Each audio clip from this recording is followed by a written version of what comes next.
अस्सलाम वालेकुम, मैं हूं यूसुफ अंसारी और आप देख रहे हैं चैनल वन की अहम पेशकश खास खबर। इसमें आज हम बात करेंगे शिकंजे में मोदी, यानी जिस तरह मोदी को एसआईटी के सामने पेश होना पड़ा है उसके ऊपर बात करेंगे। और स्टूडियो में हमारे साथ इस बारे में बात करने के लिए मौजूद होंगे वरिष्ठ पत्रकार मयंक जैन, कांग्रेस के गुजरात से सांसद मुकेश गढ़वी जी और मुस्लिम पर्सनल लॉ बोर्ड के सदस्य और मिली काउंसिल से जुड़े दिल्ली अल्पसंख्यक कमीशन के आयोग के अध्यक्ष कमाल फारूकी साहब। बात करते हैं 8 साल पहले हुए आतंक अहमदाबाद की गुलबर्ग सोसाइटी हत्याकांड के सिलसिले में आज गुजरात के मुख्यमंत्री नरेंद्र मोदी एसआईटी के समक्ष पेश हुए। दरअसल नरेंद्र मोदी को एसआईटी के सामने पेश होने का संबंध पूर्व कांग्रेसी सांसद एहसान जाफरी की विधवा जकिया जाफरी की याचिका दायर करने के बाद हुआ है। एहसान जाफरी गुलबर्ग सोसाइटी में 2002 के दंगों में 69 लोगों के साथ मारे गए थे।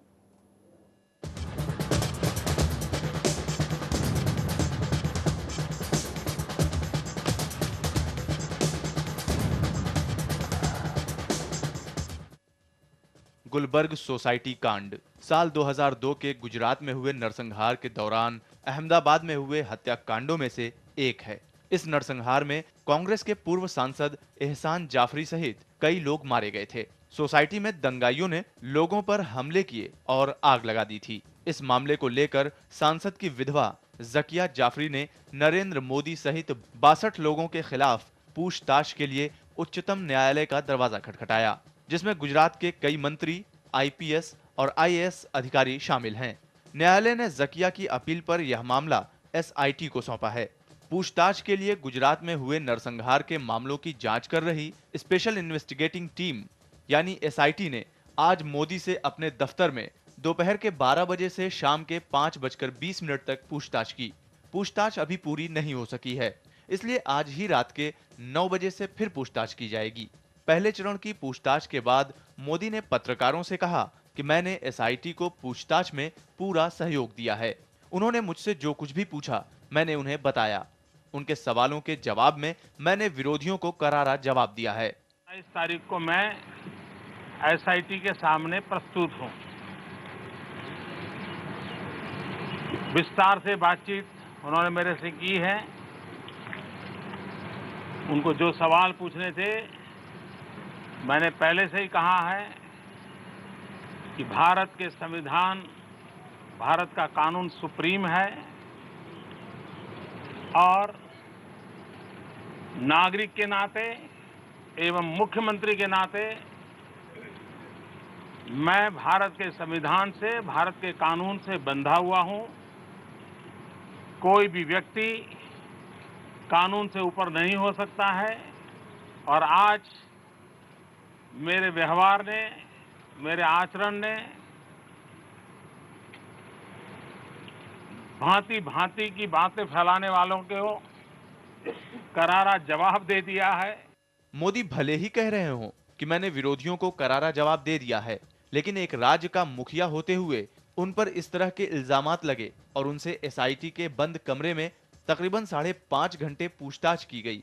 क्या अपने दामन पर लगे इस दाग को गुजरात के मुख्यमंत्री नरेंद्र मोदी धो पाएंगे? क्या भविष्य में प्रधानमंत्री पद की दावेदारी करने वाले मोदी के लिए ये मामला रोड़ा बनकर सामने नहीं आएगा? ये सवाल मोदी को अंदर ही अंदर परेशान जरूर कर रहे होंगे। आलोक वर्मा, चैनल वन।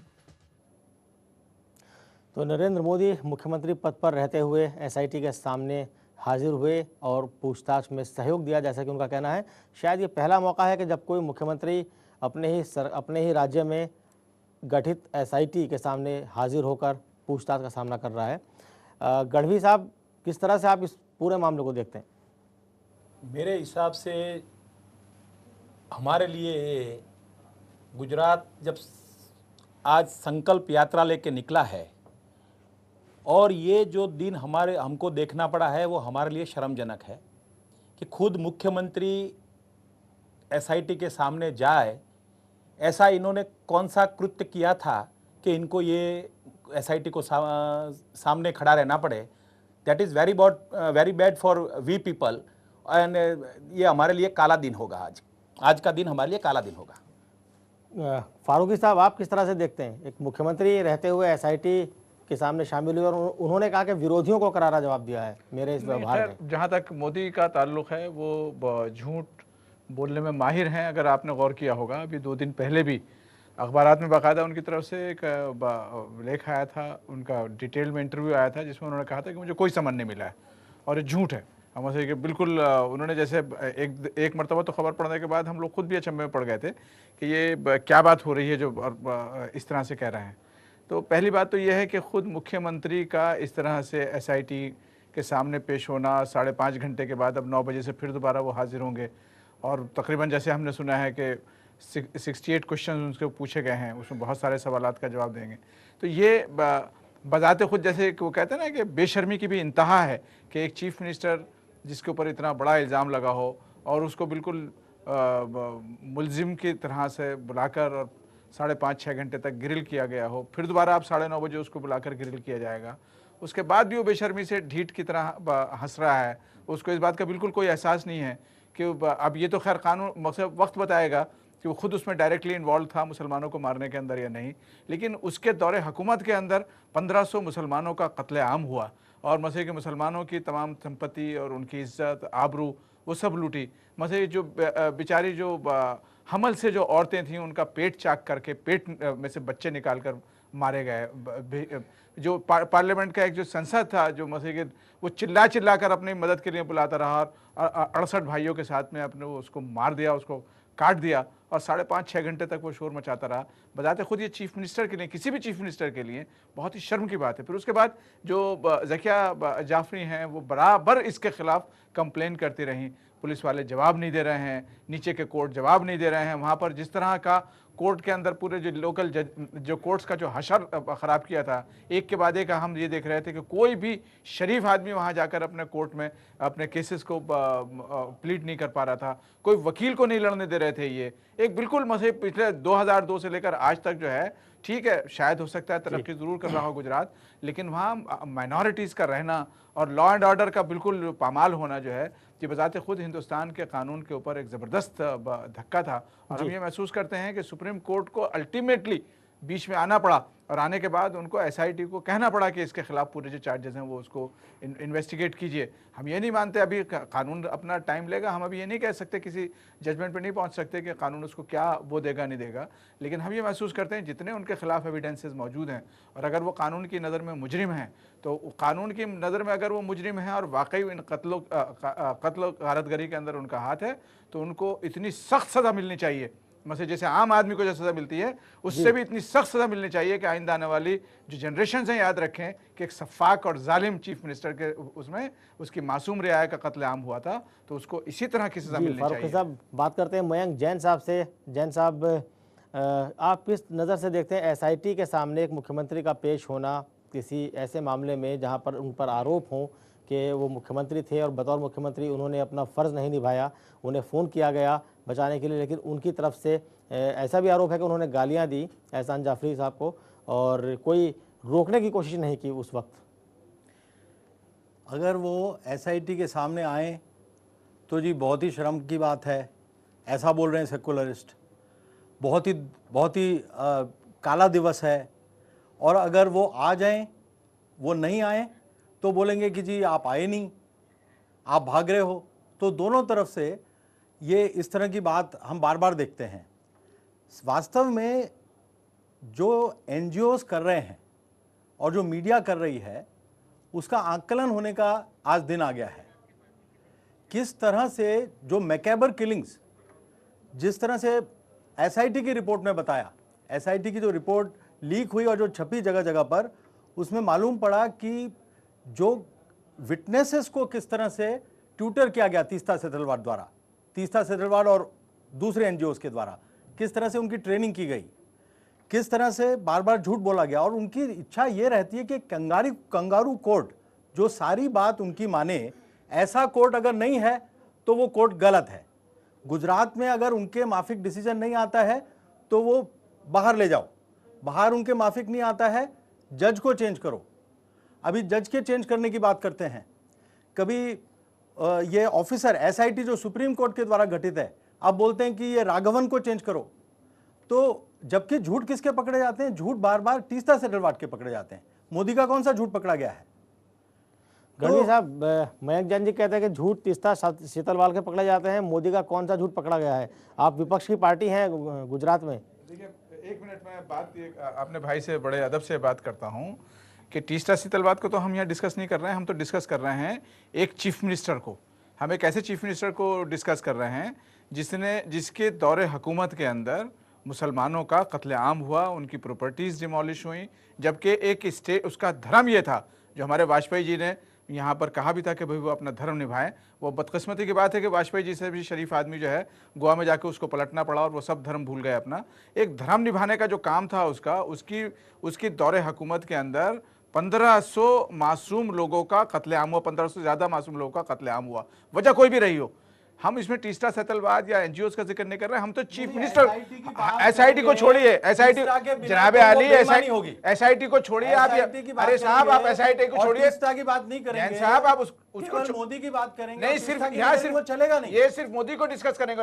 अरुंधति रॉय को भी करना पड़ेगा। अरे साहब वो अरुंधति रॉय जो जिस तरह से वो नक्सलियों को गांधीवादी कहते हैं, देखिए आप डाइवर्ट मत कीजिए, आप डाइवर्ट मत कीजिए, आप गुजरात पर रहिए, आप गुजरात पर रहिए, बस सिर्फ गुजरात पर रहिए। ऐसा है नहीं, जो आप बता रहे हैं बार झूठ पकड़ा गया, अरे भाई वो गवाह 25 बार झूठ बोलता है, सुप्रीम कोर्ट ने फेवर में नहीं बोले मेरे भाई, तो उसको चेंज करो मेरे भाई। लेकिन मयंक जी जो आपने मयंक जी कोर्ट बना दो, जब तक तीस्ता सेटलवाल को खुशी नहीं आपने मेरा ये जब तक तीस्ता सेटलवाल सेटिस्फाई नहीं हो तब तक सब पुलिस ऑफिसर्स को चेंज करो, सारे पब्लिक प्रोसिक्यूटर्स को चेंज करो, सब जजेस को चेंज करो, जो फास्ट ट्रैक कोर्ट है उसका जज चेंज करो। ये सारा जो जस्टिस सिस्टम है उसके ऊपर जो जिस तरह एनजीओ लेकिन मयंक जी हम बात कर रहे हैं गुलबर्ग सोसाइटी में जो कुछ उस दिन हुआ 28 फरवरी 2002 को, और उसके अंदर जो इल्ज़ाम लगाए एहसान जाफरी की विधवा ने, क्या वो उनमें कुछ तो दम रहा होगा कि सुप्रीम कोर्ट को आदेश देना पड़ा कि नरेंद्र मोदी को तलब करे एसआईटी? नहीं, जो कत्लेआम हुए हैं उसमें जो दोषी हैं उसके लिए इन्वेस्टिगेशन होना चाहिए, लेकिन ये कहना कि सिर्फ गुजरात में, ये बार बार भारत में हमने देखा है कि जगह जगह पर दंगे होते हैं और जगह जगह पर दंगे हुए हैं, और ये उसमें अगर मोदी नहीं होते तो मैं ये दावे के साथ कह सकता हूं कि मुस्लिम्स की जो संख्या है मरने की वो इतने शून्य लगे होते, ये 1500 जो फिगर बोल रहे हैं ना उसके आगे इतने शून्य लगे होते कि हम गिन नहीं सकते थे।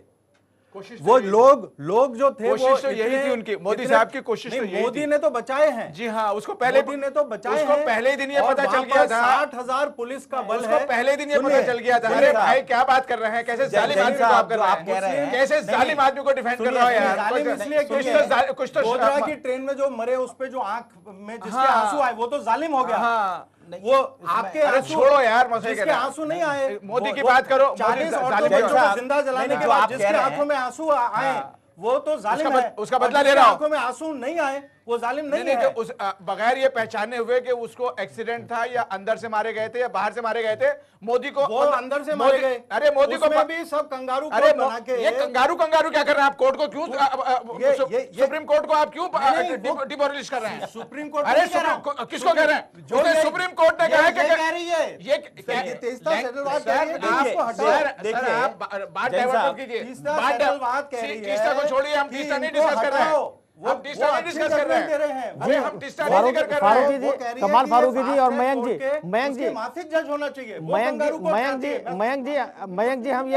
मयंक जी हम इस बहर को जारी रखेंगे। फिलहाल हम एक नजर डालते हैं किसी दूसरी चीज पर। फरवरी 2002 में गुजरात में हुए नरसंहार ने इंसान और हैवान में फर्क ही मिटा दिया। सड़कों पर जमकर बेकसूरों का खून बहा और हजारों घर बर्बाद हो गए। अहमदाबाद के तत्कालीन पुलिस कमिश्नर सीपी पांडे की 2 चिट्ठियां इस नरसंहार का सच, मोदी सरकार का सच और पुलिस की लाचारी को बयान करती हैं। डालते हैं नजर उन चिट्ठियों पर। फरवरी 2002, अगर उस वक्त के अहमदाबाद पुलिस के तत्कालीन मुखिया कमिश्नर सीपी पांडे की बात पर यकीन करें तो ये शक यकीन में बदलता है कि सरकार से जुड़े कुछ लोगों ने खुद कई जगहों पर दंगाइयों का नेतृत्व किया। दंगों के दौरान कमिश्नर सीपी पांडे की लिखी 2 चिट्ठियां दंगों की हकीकत बयान करती हैं। ये चिट्ठी गुजरात पुलिस की मजबूरियां भी बयान करती हैं। कमिश्नर सीपी पांडे ने 19 अप्रैल 2002 को पहली चिट्ठी लिखी गुजरात के पुलिस महानिदेशक को। 15 अप्रैल 2002 को सुबह के 9:30 से 9:45 के बीच दिल्ली दरवाजा इलाके के कापड़िया स्कूल के पास पत्थर फेंकने की एक घटना घटी। गुप्त सूचना मिली कि माननीय मंत्री श्री भारत बरोट एक निजी सफेद कार में आए और भीड़ को संबोधित किया। उनके जाने के बाद भीड़ ने पथराव शुरू कर दिया। इस खत के बाद 5 लोगों को गिरफ्तार किया गया, लेकिन जल्द ही उन्हें जमानत मिल गई। 3 दिन बाद फिर बजरंग दल के कार्यकर्ताओं की करतूत सीपी पांडे को नजर आई, तो उन्होंने डीजीपी का भरोसा छोड़ सीधे 22 अप्रैल 2002 को गुजरात के अतिरिक्त मुख्य सचिव अशोक नारायण को खत लिखा।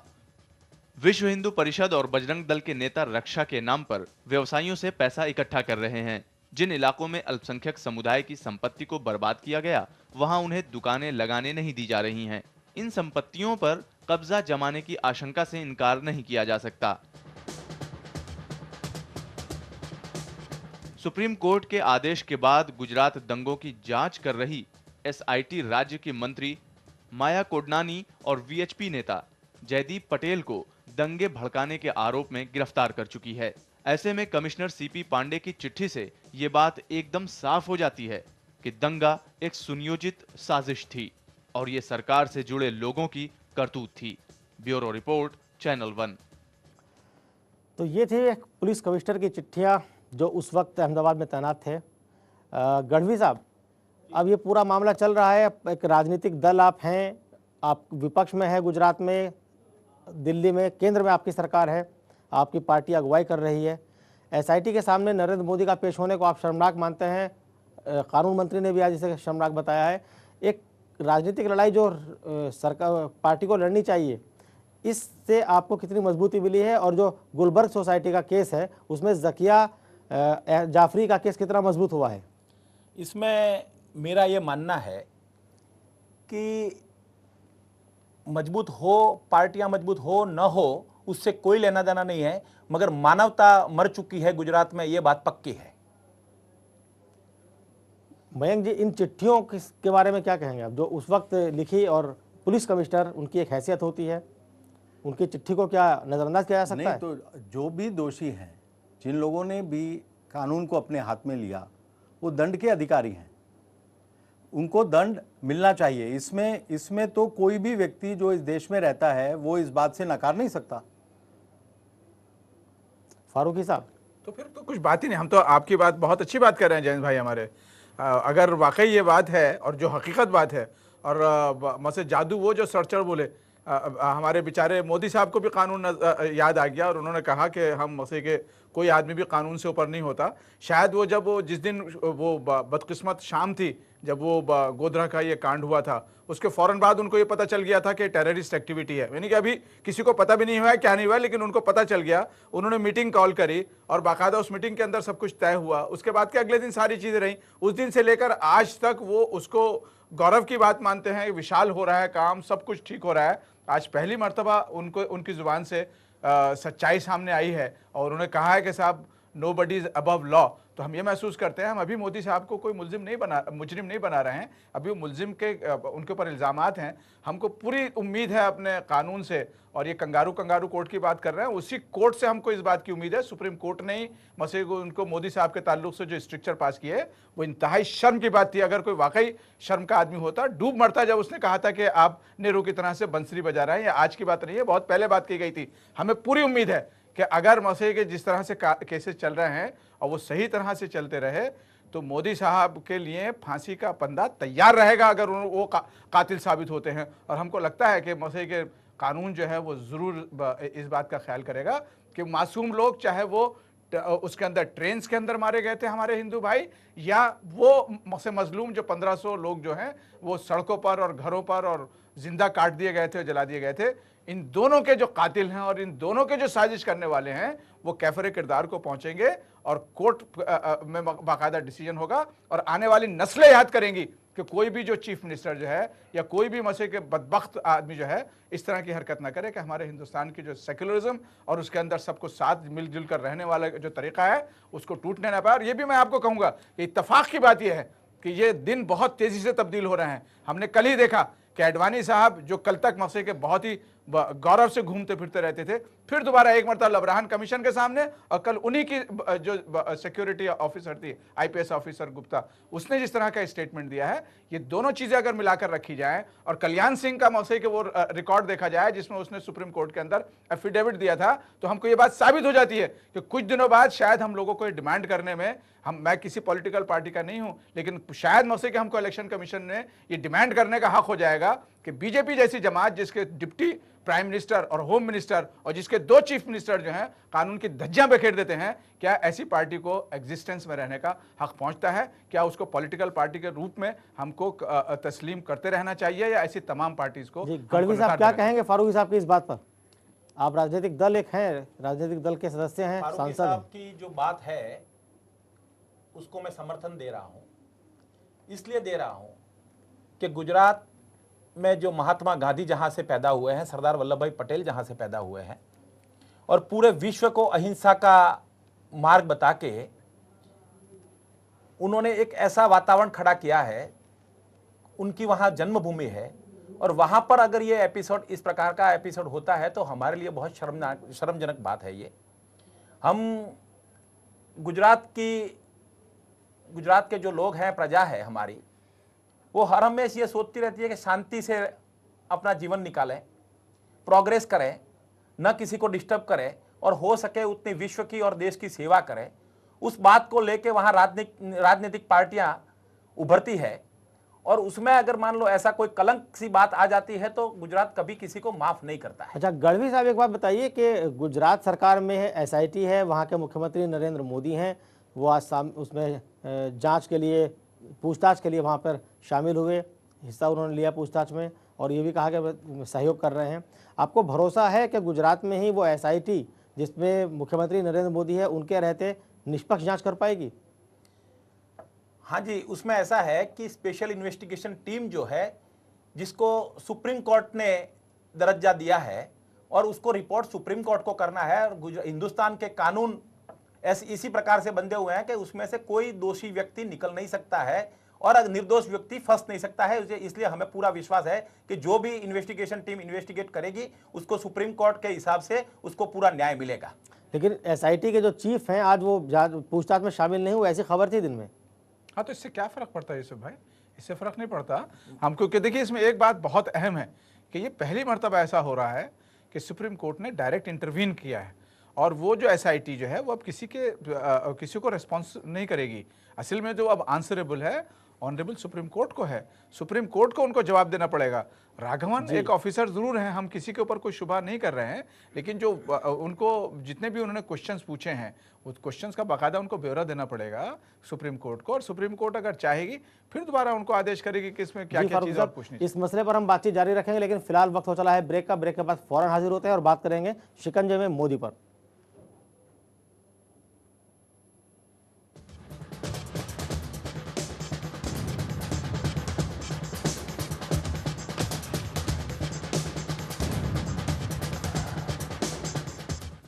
दिल चाहे जमीन पर जन्नत को देखना, तब हम दें आपका साथ। International tours, domestic tours, pearls tourism limited, दिखाएं जन्नत जमीन पर। कहते हैं जिंदगी में जो चाहो वो नहीं मिलता। मैं नहीं मानती। बिल्कुल गलत। अगर मंजिल पता हो और कोई सही रास्ता दिखाने वाला हो तो कोई मंजिल दूर नहीं। मंजिलें हमें मालूम थी और उन्हें पाने के लिए सही रास्ता और सही दिशा दिखाई Springdale senior secondary public school ने। हमें हर पल गर्व है कि हम स्प्रिंगडेलियंस हैं। हाथों से नहीं, दिल से आपके सपनों की इमारत बनाते हैं। हम नया भारत सजाते हैं। हम आम्रपाली कहलाते हैं। Amrapali group, developing India. पेश है जेनन medicated anti dandruff shampoo enriched with protein, जो डैंड्रफ को जड़ से खत्म करे, बालों का गिरना रोके और आपके बालों को बनाए जड़ से मजबूत और shiny. जेनन medicated anti dandruff shampoo, अब डैंड्रफ का खेल खत्म। क्या आप भी करना चाहते हैं जॉब किसी डोमेस्टिक या इंटरनेशनल कंपनी में? Give your future in our secure hands. We are Jet International Placement Services Mohali. Call 9257206579 or log on to www.jetinternational.co.in. Kairali Resorts, Spa and Treatment Centers, a real gateway to holistic health, yoga and meditation, One among top 50 wellness destination in the world. Kairali, rediscover yourself. जब tension ना हो तो मन happy होता है। Novel contraceptive pills, एक गोली 72 घंटे में कभी भी, और रहिए tension free. Novel contraceptive pills, a product from G Laboratories Limited. दांत खाज, टेंशन टेंशन, जल गए टेंशन, कट गए tension, tension tension tension tension stop. पेश है ओविक्स मल्टीपर्पज स्किन क्रीम, दांत खाज कटने चलने में भी दे पूरी राहत। ओविक्स मल्टीपर्पज स्किन क्रीम, अब skin problem no tension. Godavari पशु आहार का प्रयोग रखे आपके पशु को निरोग। 100% शुद्ध, आंख बंद कर करें विश्वास NDDL का गोदावरी पशु आहार। संपर्क करें 9675738749 पर। दूध की शुद्धता रखे बरकरार, दूध का सेवन करे पूरा परिवार। बूंद बूंद मिले शुद्ध, ताकत अपार, जब पशुओं को मिले NDDL का पशु पूरक आहार। प्योर मिल्क श्योर हेल्थ के लिए संपर्क करें 9675738749 पर। आसमां को छू ले जो, सपनों को हकीकत में बदले वो, आशियां बने ऐसा जो हो आपके ख्वाबों जैसा। Pearls infrastructure private limited. शारीरिक हो या मानसिक, अगर आप या आपके परिवार का कोई भी व्यक्ति किसी भी प्रकार की बीमारी से पीड़ित है तो उसका जवाब देंगे योग और प्राकृतिक चिकित्सक डॉक्टर अनिल बंसल। हमारे खास प्रोग्राम स्वास्थ्य संजीवनी में बृहस्पतिवार से रविवार सुबह 11:30 बजे सिर्फ चैनल 1 पर। हाथों से नहीं, दिल से आपके सपनों की इमारत बनाते हैं। हम नया भारत सजाते हैं। हम आम्रपाली कहलाते हैं। Amrapali group, developing India. खुदा तेरी मर्जी के आगे क्या होगा है पता, तू जो चाहे वैसा समा होगा। तूने बनाई राहें, तूने बनाई मंजिल, हम ले चले हैं अपना कारवां है खुदा। चलते चलते यूं लगे I wanna walk all the way with you। रुक जाऊं तो क्यों लगे something's leading me back to you। होश में भी कैसे बेखबर हो गया, दीवानों के जैसे। Baby, baby, I'm following you, so is this love? कह दो जरा, कह दो जरा। अदा से अदा, नशा से नशा चुरा के लाई है। न जाने न जाने न जाने न जाने जाने जाने न जाने न जाने कहाँ से आई है, ना जाने कहाँ से आई है। जिंदगी दो पल की इंतजार, कब तक हम करेंगे भला तुम्हें प्यार, कब तक ना करेंगे भला। जिंदगी दो पल की जिंदगी।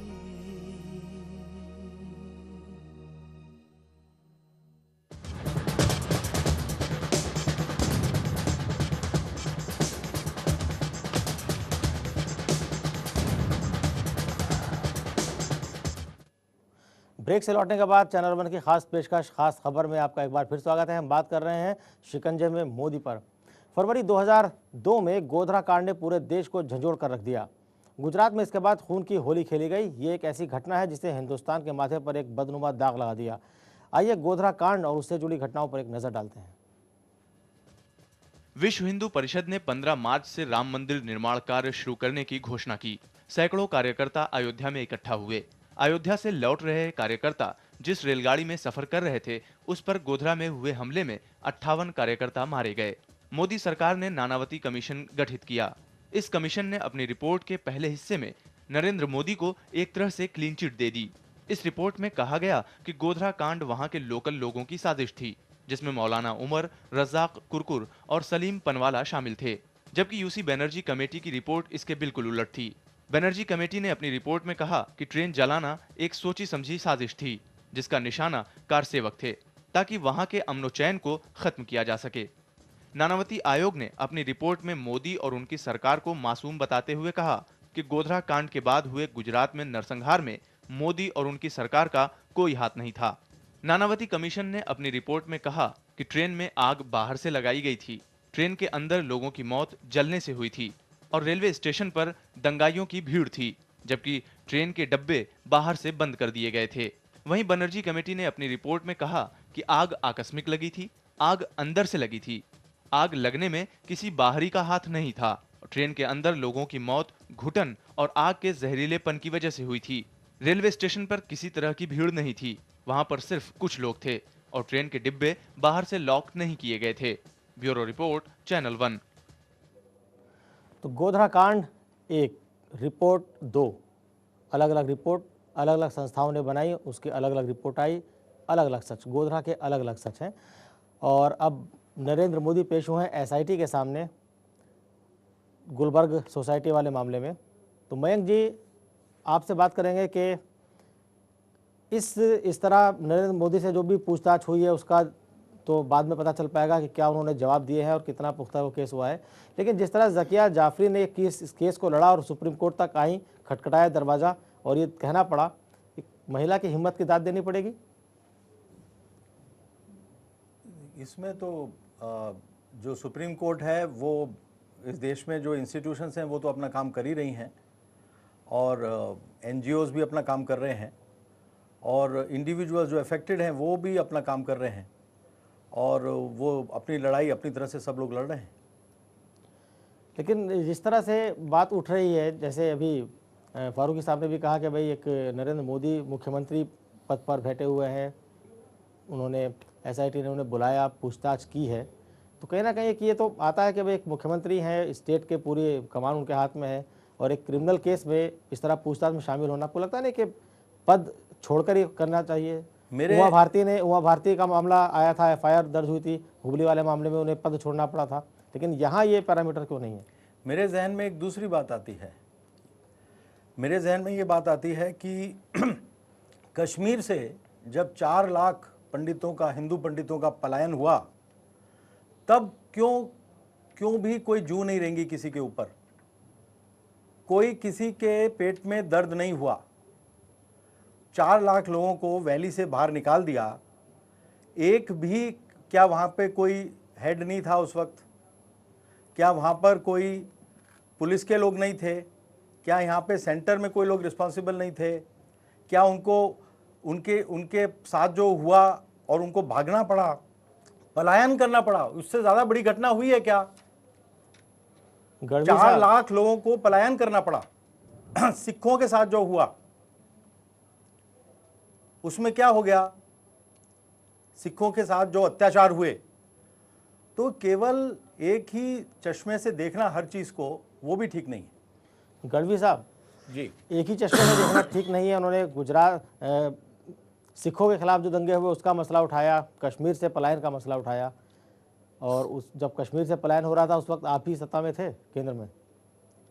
सिखों की जो बात कर रहे हैं उसमें उसके बाद में कांग्रेस के सभी लीडरों ने लोगों के सामने जाके माफ़ी मांगी। दूसरी बात, जब ये दंगे दिल्ली में भड़के तो राजीव जी खुद बाहर निकले, उन्होंने जाके लोगों को विनती की कि जो होना था हो गया, अब आप कम से कम ये दंगे बंद करो और धीरे धीरे करके हिंदुस्तान को शांत करो। ये इनकी नैतिक मूल्य थे और इसलिए वो खुद, जब उस टाइम तो पॉलिटिक्स में भी नहीं थे, फिर भी राजीव गांधी खुद निकले और रोड पे जाके सबको शांत किया, रिक्वेस्ट की। अगर मोदी जी ने ये कहता तो हम अप्रिशिएट करते। लेकिन जो बात कही है इन्होंने वो बहुत अहम बात कही है कि देखिए, एक बात ये घटना तो होनी थी, जो ये गुजरात के अंदर भी अगर उनकी किस्मत में इन मासूम लोगों का मरना था, तो हमारा बिलीफ ये है कि हर काम ऊपर वाले की मर्जी से होता है, हर काम, उसी को उसने पहले भी धापन लिख दिया है, उनको मौत इसी तरह से आनी थी। लेकिन जो जो उनका धर्म कर्तव्य था, जो जिसका उनको पालन करना था, वो चीफ मिनिस्टर थे। अपनी पूरी रियाया के मौसे की हिफाजत करना उनका धर्म था, फर्ज था उनका। उन्होंने तो आज तक रिग्रेट भी नहीं किया है उसके ऊपर। मुझे उन्होंने तो उसके लिए शर्मिंदगी का भी एहसास नहीं हुआ है, उनको इस बात का भी एहसास नहीं हुआ है कि उनकी ही लीडरशिप के अंदर जब वो चीफ मिनिस्टर थे ये कत्लेआम हुआ है। ये एक बिल्कुल नई बात है। मुझे आदमी कम से कम कहीं बल्कि आज भी वो जिस तरह से, आपने अगर उनका चेहरा देखा हो, बाकायदा मुस्कुराते हुए निकल कर आ रहे हैं, जैसे कोई किला फतह करके आ रहे हैं। अरे भाई, आपके जमाने के अंदर इतना बड़ा